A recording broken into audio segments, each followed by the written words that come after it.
इस्लाम धोरोमारि सुबुंफोरनि रमजान दान जोबनानै ईद फोरबो जानायजों लोगोसे रायजोआव गोदान बोसोर बैसागुनि बार नांबाय। बेबादि समावनो देग्लायनि लकसभा बिसायख'थियाबो खाथिनिफ्राय खाथि सफैथारबाय। बेखौ नोजोर बोनानै राजखान्थियारि हान्जाफोरा फोसावदिंनायखौ गोख्रोंनिफ्राय गोख्रों खालामदों। मख'नो गोनां बाथ्रा दि बृहस्पतिबारखालि काजिरङा लकसभा बियाबनि बिजेपिनि बिजाथि कामाख्या प्रसाद तासानि जानानै गलाघाट जिल्लानि सर'फोथार बिधानसभा बियाबनि सिङाव आसामनि केबिनेट मन्त्रि जयन्त मल्ल बरुवाया बिसायख'थियारि फोसावदिंनाय हाबाफारियाव बाहागो लायो। बिसायख'थियारि फोसावदिंनाय बे हाबाफारियाव केबिनेट मन्त्रि बिथांजों लोगोसे सर'फोथार बियाबनि एमएलए बिश्वजित फुकन, बिकेडब्लिउएसनि मावफुं सोद्रोमा प्रदीप स्वर्गियारी आरो हान्जानि गोबां दैदेनगिरि मावथि सोद्रोमाफोरा बाहागो लादोंमोन। गुबुन फारसेथिं बे हाबाफारियाव बाहागो लानानै केबिनेट मन्त्रि बिथाङा खौरांगिरिनि सिगाङाव सर'फोथार बिधानसभा बियाबनि सिङाव बेरेखा हानजाया लाथिख' जाबाय होनना बुङो।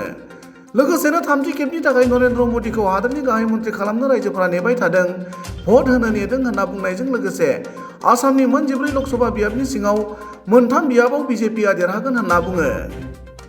দুদিন ধৰি ইয়াতে ঘূৰি আছোঁ। যিটো পৰিৱেশ দেখিছোঁ এই পৰিৱেশৰ পৰা নিশ্চিত যে ইয়াত বিৰোধী নাই।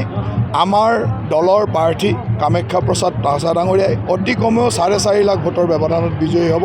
তেনেকুৱা এটা পৰিৱেশ যলৈকে গৈছোঁ কেৱল মোদীময় পৰিৱেশ, মোদীৰ লহৰ আৰু সকলোৱে প্ৰধানমন্ত্ৰী মোদী ডাঙৰীয়াক তৃতীয়বাৰৰ কাৰণে প্ৰধানমন্ত্ৰী কৰিবৰ কাৰণে অপেক্ষাৰে ৰৈ আছে, ভোট দিবলৈ ৰৈ আছে। চাওক, বিৰোধী বুলিবলৈ আজিৰ তাৰিখত নাই। আমি 13খন আসন জিকিমে, এখন আসনত টাফ প্ৰতিযোগিতা আছে। আমি আশা ৰাখিছোঁ যে সেইখন আসনো আমি জিকিব পাৰিম।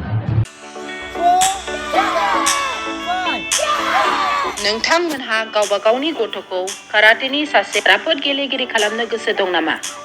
हादरसायारि, हादरारि, हादर गेजेरारि थाखोसिम गेलेग्रा खालामनो गोसो दंब्ला नोंथाङा गोबाव दा खालामसै।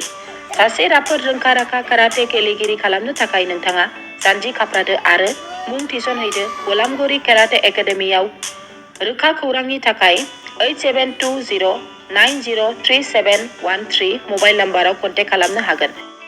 बेबायदिनो बड' हाउस काराटे एकाडेमिनि थाखाय 6900451157, बेंटल काराटे एकाडेमिनि थाखाय 9678041226, बेरहांगाव काराटे एकाडेमिनि थाखाय 6901341656 आरो धालिगाव काराटे एकाडेमियाव मुं थिसननायनि थाखाय 8720903713 मबाइल नाम्बाराव खौरां लानो हागोन।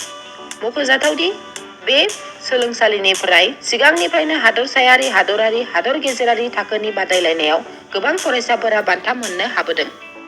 बे मुंख'नाय फोरोंसालियाव रोंग'थि गोनां फोरोंगिरिया फोरोंथाय होनानै नोंथांनि गथ'खौ सासे राफोद काराटे गेलेगिरि सोरजिनायाव मदद आरो जाफुंसार खालामगोन। अब्ला मानोथो गोबाव खालामनो? थाबैनो नोंथांमोनहाबो नोंथांनि गथ'खौ मुं थिसनहैदो।